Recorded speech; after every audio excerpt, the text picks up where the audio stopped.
G'day everyone, g'day Doggies fans. Just on my way to work.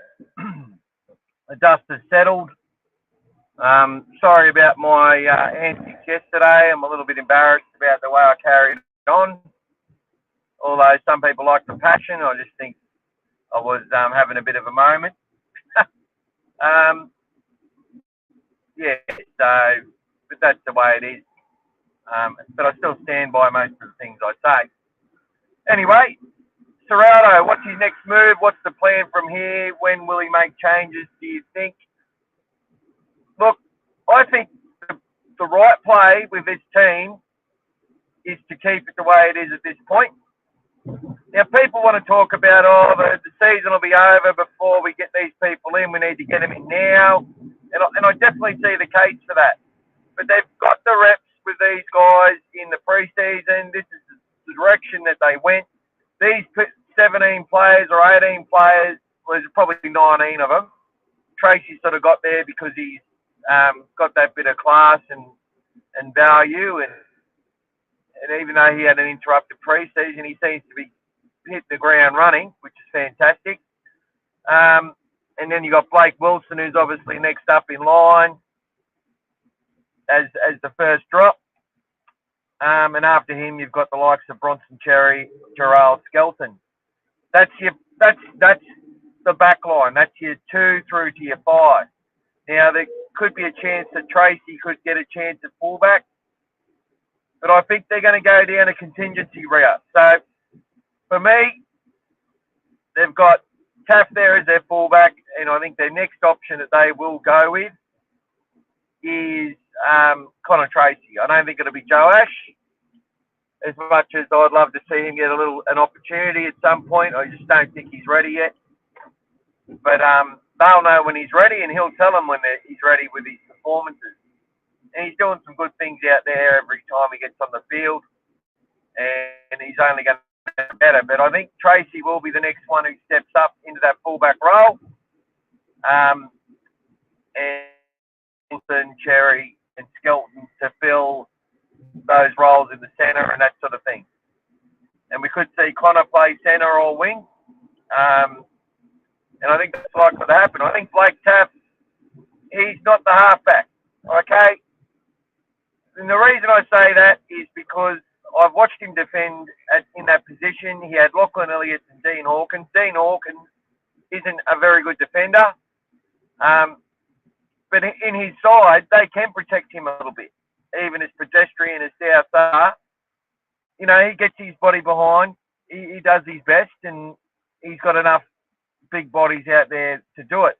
The Canterbury defensive system at the moment really needs a 7 that can stand up defensively. And if they can't do that, there's going to be very limited success for us moving forward. And you're really watching how he's giving the long minutes to the players such as Curran. And calls to start Curran. Curran can start, but his impact and his energy to play 50 minutes or 60 minutes or 70 minutes, you can't play 80 minutes in the middle. It's very, very difficult. If we had another couple of big props that were doing damaging runs and bending the line, he possibly could in a position as a lock, right? He could play probably 80 minutes.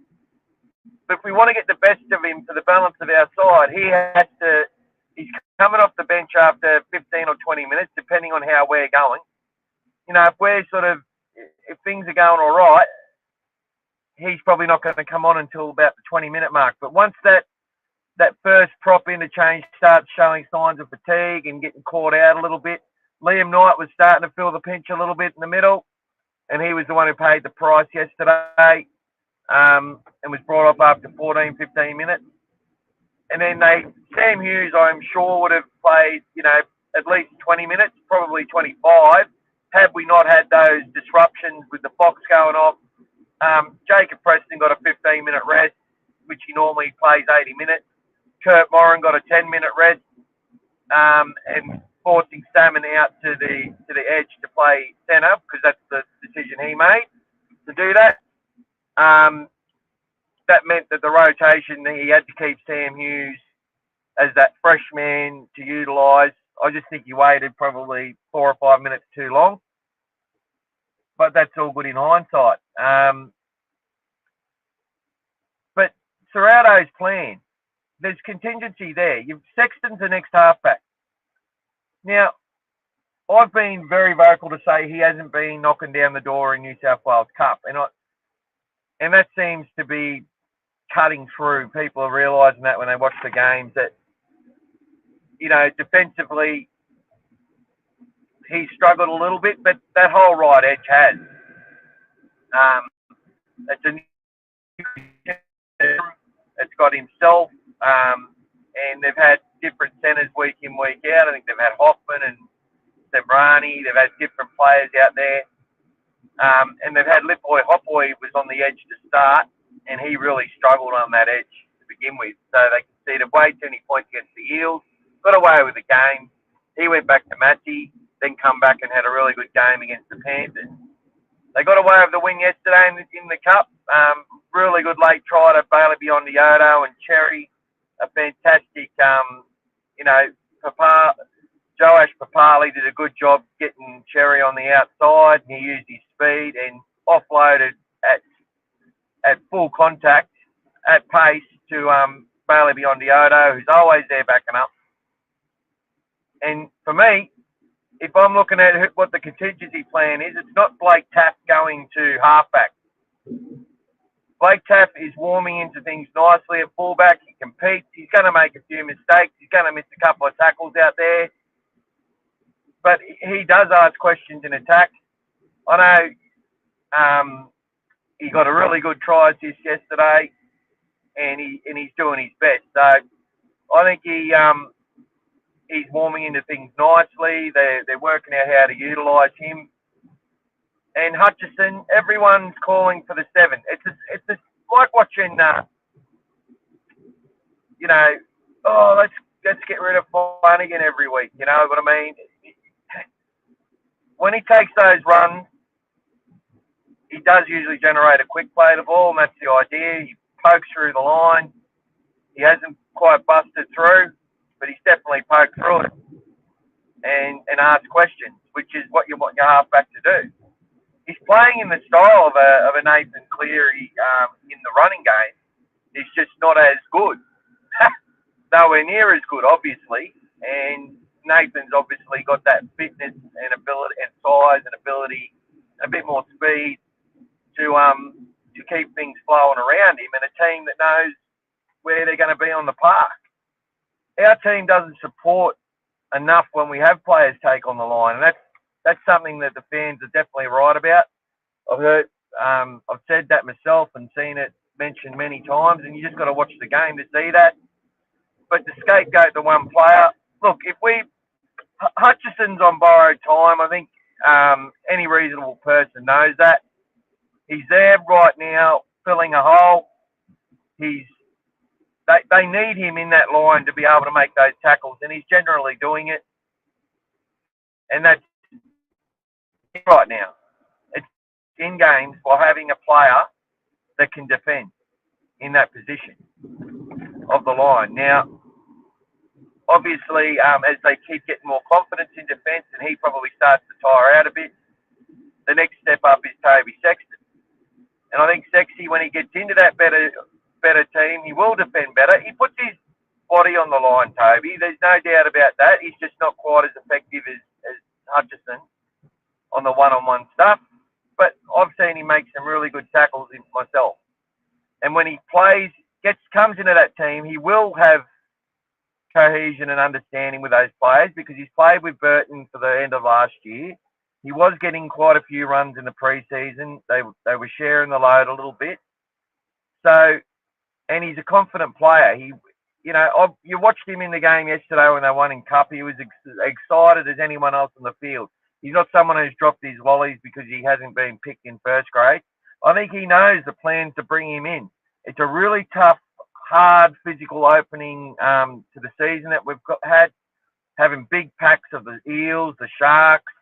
South are still a big pack, and, I thought we handled them quite well. And then you got the likes of and the Titans were a big pack too, and we just fully pressured their playmakers and made it hard for them. But to me, we've got the Roosters and the Storm, and how we go in those games probably will determine the fate for Toby Sexton. I don't think he's going to put Blake Taft to halfback. I don't think that is part of the plan right now. I think that might be something they might look at if the season's gone. And Blake Taft just doesn't have that tackling ability on the line, and that's why he wasn't even second choice halfback at the Rabbits. He was third or fourth choice. They had Lachlan Elliott and Dean Hawkins, and Hawkins isn't screaming out great defender. Okay, so why would we put the South Sydney third choice halfback as our first grade halfback when he was their second chance fullback, right? That makes a lot more sense. I understand the calls for Tracy to go to fullback as well. Yeah, so I agree with that, Paulie. We just don't have a much better option at the moment. But yeah, it's the fact of the matter is, you're 100% right. And people, when they say we need to be better in attack, there's no one denying that, and no one's making excuses. The reality is that teams that have 10 new players are going to take longer to combine in that sense, and that they generally also take a long time to combine in the defensive sort of side of things. And the fact that their defence has been generally pretty good. That was probably our worst defence of the season in two parts of that match. And I don't talk about when there's a reshuffle and you move Critter to one side of the field and then swap, and then Kraz goes to the other side and Salmon plays in the centres. You're obviously going to lose a lot of your cohesion in attack. And defensively, it cost us a little bit as well. But last year, when we made changes like that, put Torpane out there and Motti on the wing, because we lost our winger after 10 minutes, it cost us about 50 points. So we've come a long way. So for me, the plan for Ciraldo is Sexton's next up in the halfback, depending on what happens in the next two tough games, where we're going to be under the pump. There's no doubt about it. We are going to be under the pump at certain times, and we want our half to be able to make those tackles. And hopefully we'll have, if we play smart and have the energy, we'll have opportunities where we can get things done, keep the game tight, keep it close, and nail a few opportunities and get away with a scrappy win. That's how I see it being done. I don't think it's going to be, you bring Toby Sexton in or Blake Taft in a halfback, I don't think it's going to change our fortunes too much as far as getting points. Especially when they haven't trained in these positions all season. I think Sexton, obviously, if something happened to Hutchison, he comes in and we don't lose too much in the defensive line. We lose a little bit, and we probably gain a little bit in attack. But with that being said, we definitely gain something in attack with Toby. I just think it's a greater variation with him there. But yeah, I don't think Blake Taft's in that picture. And as far as the forwards go, we might see Poasa come back in for Liam Knight against the Roosters. I'm not sure if that's going to be the case or not. I need to go and watch that replay of New South Wales Cup again and see what happened there. But yeah, it's definitely going to be a situation where I believe they've got the contingency in place, and the thing with the New South Wales Cup is that whole forward pack outside of Katoni Katoga and probably, a couple of the young guns who have had pretty good pre-seasons. Harrison Edwards has been injured pretty much all pre-season. Patolo was in and out injured through the pre-season. So those players particularly, Jake Turpin had an injury in the pre-season. So they're definitely going to be part of what we do going forward, and they will get their opportunity. And that's going to be timely because there's going to be some tired boys in our middle. Right now, our small forwards are doing a lot of work and plugging a lot of holes. and doing a really good job of it. But there is a time limit on that. The energy does you start to run out of energy after a while.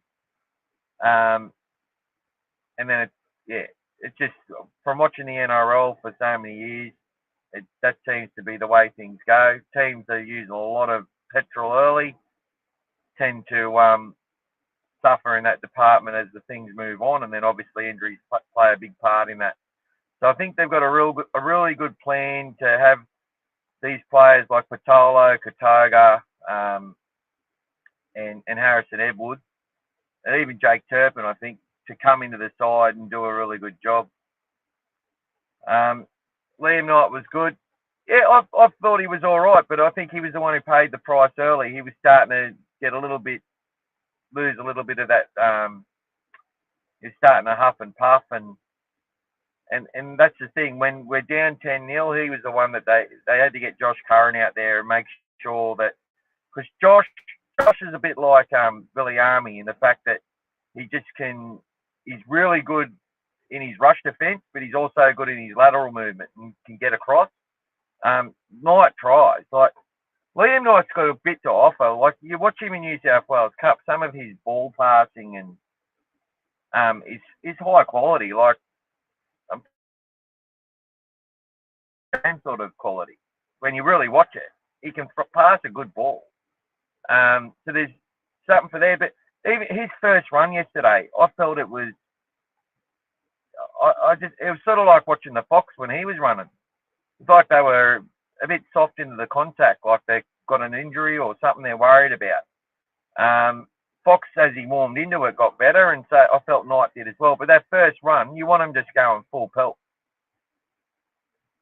You know, I want to see Moses Leota or James Fisher-Harris intent. Payne Huss intent in our boys when they run the ball. I'm sure Josh Curran would run it as hard as he could, but if we start him, it's going to cost us in other areas of the match that he's currently doing really well in. So that's what I mean. You shuffle the deck around, shuffle the pieces around, it can cause, it can cause a big calamity. Sometimes you shuffle it around and it's actually a good thing, and then we all learn that was the right move, and in hindsight, a good thing. Surprised Sam Houston getting more minutes. Yeah, agree, Paulie. He definitely, look, the rotation with what happened with the reshuffle yesterday, that stopped him from getting 20 minutes. He wanted to keep that fresh player out there, and when he brought him on with 14 to go, Souths were under the pump. He took a run from his own 10 metre. He made like 15 metres on his first run, which was a huge run for us and got us in a good field position. So, if he comes on 5 minutes earlier, 10 minutes earlier, is he able to be used that effectively in that way? We're still in the game. We still had a chance. I just think we're just too tired after chasing our tail and all the reshuffles. Yep, we should have scored. We had 35 plays in their half or something in their half in the second half. But as I said 100 times, I've watched plenty teams when they're forced into these reshuffles and when they've expended a lot of energy, they struggle to score. It's just natural. And Hutchison, unfortunately, in that team with so many new combinations, just isn't going to get it done. That's what I mean. People think I'm here defending Hutchison. I'm defending the situation. You take him out, it's going to cost us defensively. And is that what we want right now? I think the plan is always to bring Sexton in. And BBO as well is someone who will ask questions. When he runs the ball, he's dynamic. His short kicking game's actually really good. And he can kick a footy as well if need be. He tackles well. He tackles better in the middle like most, but can tackle on an edge. And he's a support player. He doesn't give up. So he's another one that I would consider bringing in. I think he's third in line after Toby and even Bailey Hayward. They could definitely think about bringing him into the 7 position at some point. But yet again, he defends better in the middle because, once he's under sufferance, I've seen him have some pretty shocking defensive reads out wide. But what do you expect? He's only a young kid. And every preseason he gets tougher and better. So anyway, that's my thoughts on what the plan is. Where do we go? I think in the next 2 weeks will determine the fate of Hutchison. And you know, this stuff about Taff, I just don't think the coach is going to move Taff to halfback. So every loss we have, and every time they say put Taff to halfback, it's just going to create more bloody bullshit for the fans to go on about and obsess over. It's just going to, this creates instability. Anyway, hope everyone has a good Easter Saturday and a good Easter weekend. Stay safe on the roads, and I'm going to get back to work. Take care, guys.